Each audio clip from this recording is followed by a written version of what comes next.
बिस्मिल्लाहिर्रहमानिर्रहीम अस्सलाम वालेकुम। First year chemistry chapter number 6 chemical bonding, इसके हम शॉर्ट क्वेश्चंस करने वाले हैं। Question number 1, what is screening effect, give its variation down the group.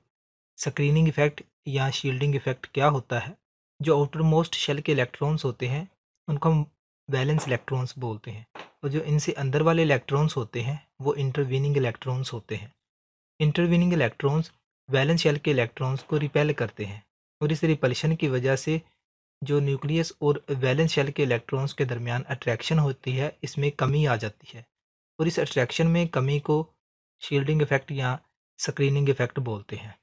Along a period जो शेल नंबर होता है वो कांस्टेंट रहता है, जिस वजह से जो शील्डिंग इफेक्ट है या स्क्रीनिंग इफेक्ट ये भी कांस्टेंट रहता है। जैसे हम पीरियोडिक टेबल में टॉप टू बॉटम आते हैं ग्रुप्स में, तो number of shells 1 by 1 increase होते जाते हैं, तो जिस वजह से इंटरवीनिंग इलेक्ट्रॉन्स भी बढ़ते हैं, और जैसे इंटरवीनिंग इलेक्ट्रॉन्स बढ़ेंगे तो जो न्यूक्लियस और वैलेंस शेल के इलेक्ट्रॉन्स के दरमियान अट्रैक्शन है ये कम होती जाएगी। सो पीरियोडिक टेबल में ग्रुप्स में फ्रॉम टॉप टू बॉटम जो शील्डिंग इफेक्ट है ये ज़्यादा होता चला जाता है। Question number 2, why the size of cation is smaller than it's parent atom. Cation का साइज पेरेंट एटम से जिससे ये बना होता है छोटा क्यों होता है? जब कोई न्यूट्रल एटम एक या एक से ज़्यादा इलेक्ट्रॉन्स रिलीज़ करता है तो कैटाइन बनता है, और कैटाइन का साइज़ हमेशा छोटा होता है पेरेंट न्यूट्रल एटम से। क्यों? क्योंकि इलेक्ट्रॉन के निकलने से जो इलेक्ट्रॉन प्रोटॉन रेशो होती है वो बैलेंस नहीं रहती। जो प्रोटॉन्स की तादाद होती है वो इलेक्ट्रॉन्स की तादाद से ज़्यादा हो जाती है, और जो न्यूक्लियस की अट्रैक्शन होती है रिमेनिंग इलेक्ट्रॉन्स पर वो स्ट्रॉन्गर हो जाती है। इस वजह से जो साइज़ होता है वो छोटा हो जाता है।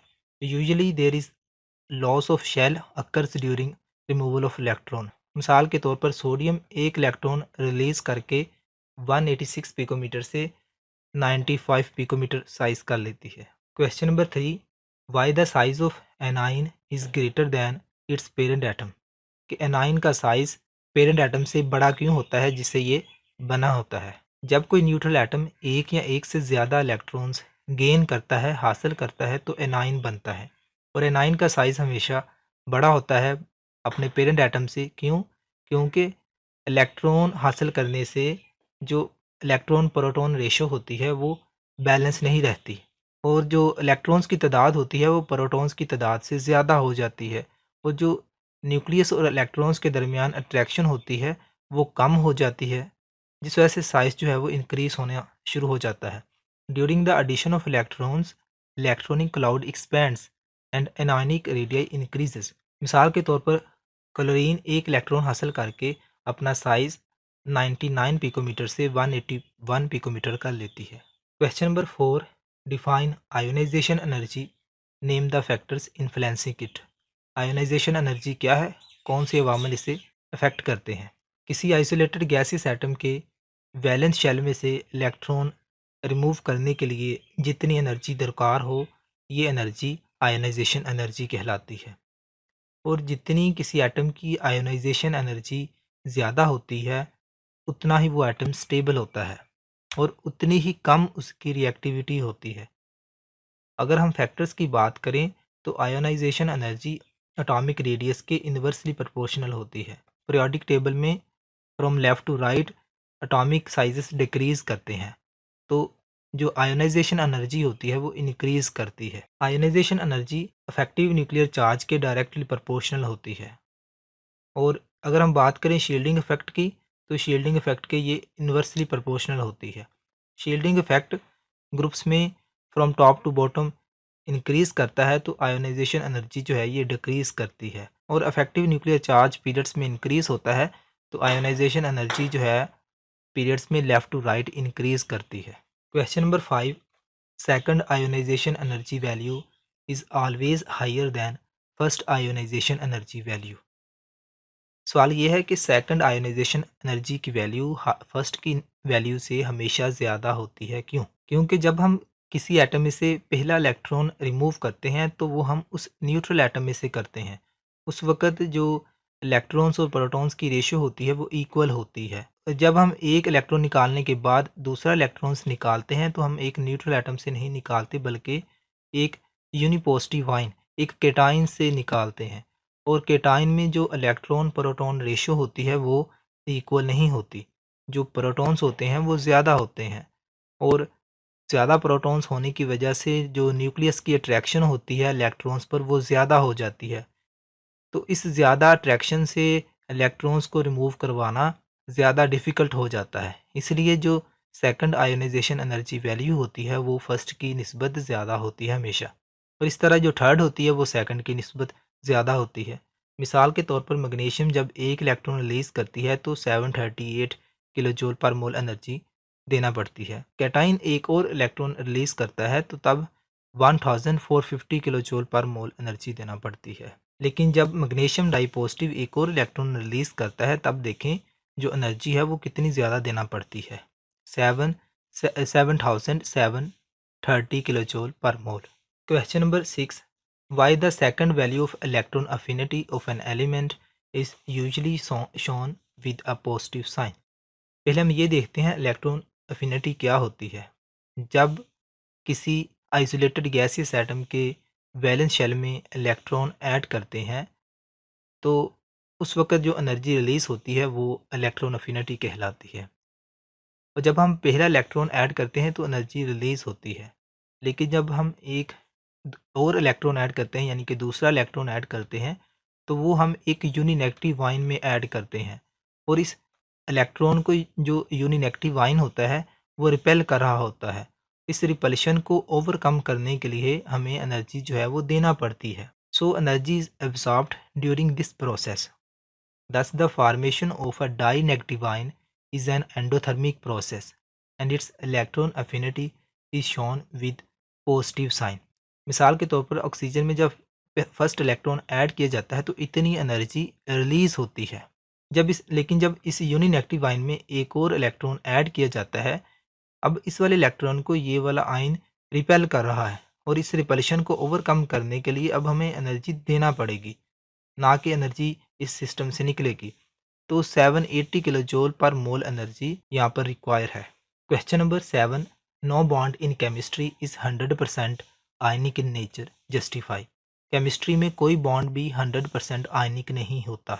आयनिक करैक्टर दरअसल कैटाइंस और एनाइंस के दरमियान अट्रैक्शन होती है। जब एनाइन और कैटाइन एक दूसरे के क्लोज होते हैं तो जो कैटाइन पर पॉजिटिव चार्ज होता है वो दो तरह से रिएक्ट करता है, दो तरह से बिहेव करता है। एक तो वो जो एनाइन है उसके इलेक्ट्रॉन्स को अट्रैक्ट करता है, और दूसरा एनाइन के न्यूक्लियस को रिपेल करता है। यहाँ पर दो तरह की फोर्सेस होती हैं, कंबाइंड इफेक्ट होता है, और इस कंबाइंड इफेक्ट की वजह से जो इलेक्ट्रॉनिक क्लाउड होता है एनाइन का वो रीडिस्ट्रीब्यूट हो जाता है, यानी पोलराइज हो जाता है। और पोलराइज करने की पावर सिर्फ कैटाइन के पास ही होती है, क्योंकि कैटाइन का साइज जो है वो छोटा होता है एनाइन की निस्बत। और जैसे ही पोलराइजेशन डेवलप होती है तो कोवलेंट करैक्टर भी डेवलप हो जाता है। Every cation can polarise every anion by some extent. कुछ ज़्यादा कर सकते हैं, कुछ कम कर सकते हैं, लेकिन करते लाजमी है। इस वजह से कोई भी बॉन्ड जो है वो 100% आयनिक नहीं होता। मिसाल के तौर पर सोडियम क्लोराइड 70-72% जो है आयनिक होता है, सीजियम फ्लोराइड जो है ये 90-92% जो है ये आयनिक होता है। Question number 8, define coordinate covalent bond and give its to examples. The bond between two atoms when shared pair of electrons is donated by one of the bonded atom is called coordinate covalent bond और dative bond। ये covalent bond की ही तरह होता है, लेकिन फ़र्क इसमें यह है कि जो इलेक्ट्रॉन पेयर होता है वो एक ही एटम डोनेट करता है। मिसाल के तौर पर अमोनिया बोरॉन ट्राईफ्लोराइड का बनना, जिसमें नाइट्रोजन अपना लोन पेयर डोनेट करती है बोरॉन को, और दूसरी मिसाल हमारे पास है हाइड्रोनियम आयन का बनना, जिसमें ऑक्सीजन अपना लोन पेयर हाइड्रोजन को डोनेट करती है और हाइड्रोनियम आयन जो है डेवलप होता है। Question number 9, ionisation energy increases along the period, why. Ionisation energy along the period from left to right increase करती है, क्यों। Ionisation energy effective nuclear charge के डायरेक्टली प्रोपोर्शनल होती है, और पीरियड्स में चूँकि शेल नंबर कांस्टेंट रहता है और अफेक्टिव न्यूक्लियर चार्ज इंक्रीज होता चला जाता है, जिस वजह से जो न्यूक्लियस की अट्रैक्शन होती है इलेक्ट्रॉन्स पर वो इंक्रीज़ होती चली जाती है, और जितनी ज़्यादा अट्रैक्शन होगी उतना ही मुश्किल इलेक्ट्रॉन्स निकालना होगा। सो आयोनाइजेशन एनर्जी की वैल्यू भी from left to right increase होती चली जाती है। और दूसरी बात हम करें एटॉमिक साइज़ की, तो एटॉमिक साइज़ पीरियोडिक टेबल में ग्रुप्स में from left to right decrease करते हैं, और आयोनाइजेशन एनर्जी जो है वो एटॉमिक साइज़ेस के डिक्रीज़ होने से ज़्यादा होती है।